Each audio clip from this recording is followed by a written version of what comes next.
गणपती बाप्पा मोरया. दरवर्षीप्रमाणे यावर्षी पण आमच्याकडे गणपतीचं स्वागत झालेलं आहे. यावर्षी आमच्या डेकोरेशनची थीम आम्ही एक विलेज थीम ऑर्गनाईज केलेली.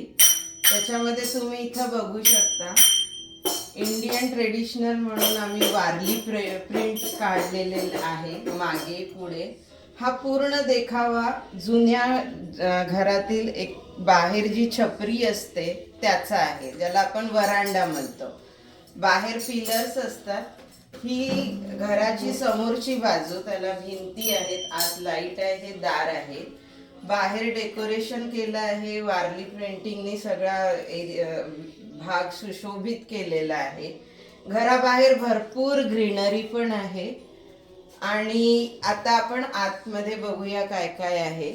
हा दरवर्षीप्रमाणे बनवलेला, हातांनी बनवलेला गणपती. त्याच्या मागे यावेळेस पिस्ता शेल्स वापरून बनवलेलं डेकोरेशन. त्याच्यानंतर जुन्या पद्धती घरामध्ये मडक्यावर मडके ठेवून आपण जसं धान्य साठवतो ते केलेलं आहे. उखळ ठेवलेला आहे या बाजूला. त्यानंतर या बाजूला जसं गावातील घराच्या अंगणामध्ये बैलाची जोडी असते तशी मातीची बैलाची जोडी इथे तयार केलेली आहे.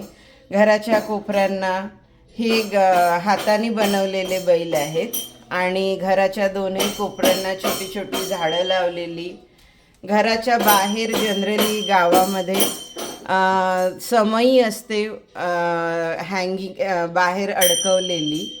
त्याच्यानंतर घरामध्ये बाहेर छोटं कॉलबेल असतं, त्याला आपण इकडे विंड चाईम म्हणतो, ते लावलेलं आहे.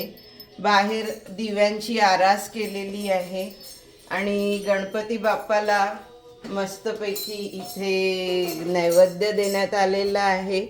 पूर्ण भाजी, पुरी, कढी, भजे, वरण भात याचं जेवण आहे. आणि शेवटी म्हणजे आपल्या बाप्पाचे फेवरेट मोदक. इथे हे तळणीचे मोदक आज केलेले आहे. अशा प्रकारे 10 दिवस आमच्या घरी बाप्पाचं आमच्यासोबत बाप्पा आमच्या घरी राहणार आहे. परत एकदा गणपती बाप्पा मंगल मूर्ती.